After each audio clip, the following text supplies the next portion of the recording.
Hosted by you/Colton011000. I, 22M, and my friend from college, 27M, were invited on a backpacking trip organized by a friend of his, whom he had met while backpacking in Colorado the year before. The girl, Kaylee, 25F, who organized the trip, had booked an Airbnb for all of us to stay the night after we got off the trail from a 3-day trek. There was room for 2 people in each of the 2 beds, and room for 2 on the pull-out couch. We all paid evenly for the Airbnb.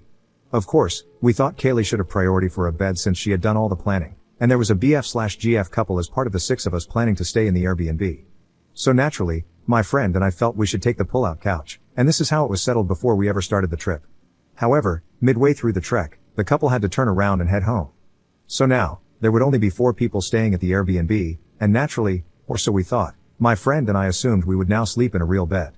Along with the couple backing out, my friend and I became the only ride for Kaylee and the other guy, Tyler, to get back to the airport in Denver.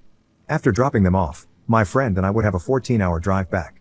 Tyler is a relatively passive character in this story, as he didn't speak up much for either side and was already designated to share the bed, platonically, with Kaylee, so you won't hear much mention of him. So, when we arrived at the Airbnb, my friend and I set our things next to the real bed that Kaylee hadn't taken and took a cat nap on it. Enter, Chris Fisher. Kaylee had invited her friend Chris Fisher to come hang out for the night. Chris lived in Colorado, only a couple of hours away from where we were, and was apparently a celebrity of sorts in her circle. So, Chris came in, said hi to Kaylee and Tyler, and was briefly introduced to me and my friend, responding with a simple "what's up" to the introduction. Chris then started chatting with Kaylee and Tyler while my friend and I went into the room to organize our luggage. Suddenly, we heard Chris say, "I need a shower," and he walked into the room without a word to us, plopped his stuff at the foot of our bed, rummaged for his toiletries, and hopped in the shower. After Chris got out of the shower, the group started talking about going out for beers that evening.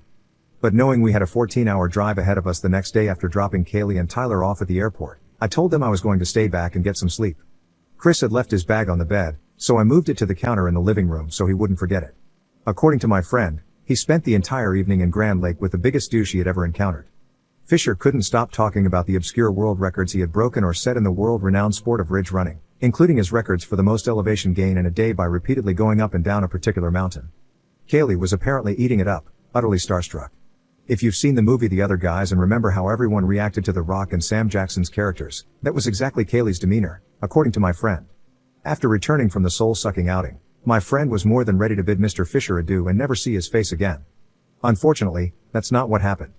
Kaylee was furious that I was still in the bed. She wanted Chris to have it and brought up the fact that my friend and I were originally designated for the pull-out couch. My friend stood up for us, arguing that not only did it make sense for us to take the real bed since it was now available, but also that Fisher hadn't contributed anything for the trip. We weren't even told until the last minute that he was coming, and most importantly, I was already asleep in the bed. Kaylee was apparently refusing to have it any other way and wouldn't stop hammering the issue. Finally, Tyler came and woke me up to sleep on the pullout. It was around midnight, and we needed to be out by 6 a.m. I stumbled into the kitchenette in a sleepy stupor.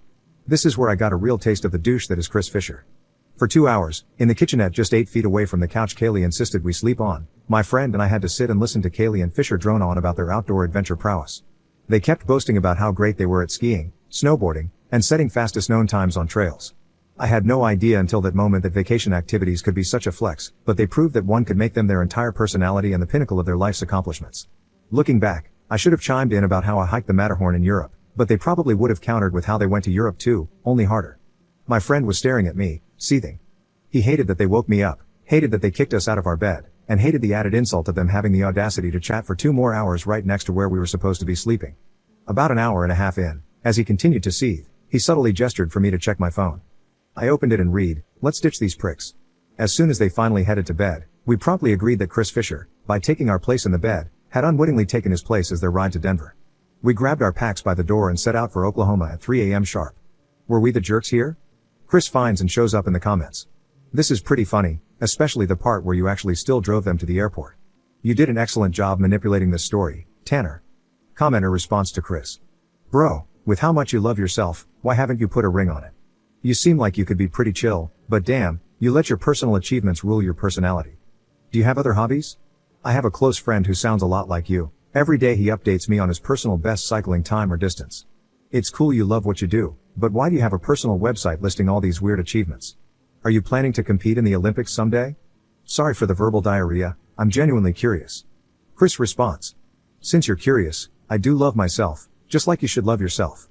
But I'm a paid professional mountain athlete, so it's literally my job to post about what I do in the mountains. Personally, I hate social media and wish I didn't have to be on it, but again, it's my job, and I love climbing, skiing, and running around the mountains. So, I'll keep doing my thing. People who actually know me would speak very differently than this op. It's honestly pretty hilarious that he came up with this whole story. Anyway, hope I answered your question. Have a great evening. Update 1 day later. So there was indeed some embellishment. Chris asked for this, so no one blame me for making him and Kaylee look even worse. Everything in this story is true, except for the part about us actually leaving. My friend tried to talk me into it, but I said it was too mean, even in response to what they had done to us.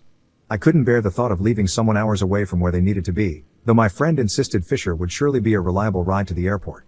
In reality, we had told them, when we agreed to be their ride to the airport, that this would require us to leave very early that morning because my friend and I were cutting it close to make it back to Oklahoma in one stretch so he could attend his 6 p.m. Central Time class that evening.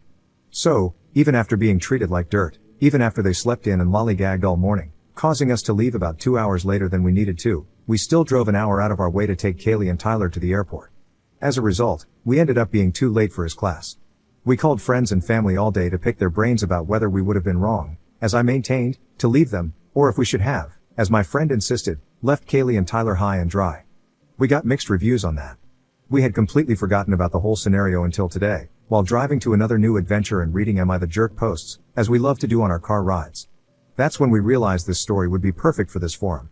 Of course, we weren't posting in a forum called Would I Hypothetically Have Been the Jerk If I Had Done the Thing I Thought to Do but was too nice to actually do, so we had to add the alternate ending we've always wondered about. So, sorry for embellishing, Chris, but I'm not sure how the reality paints you in any better light.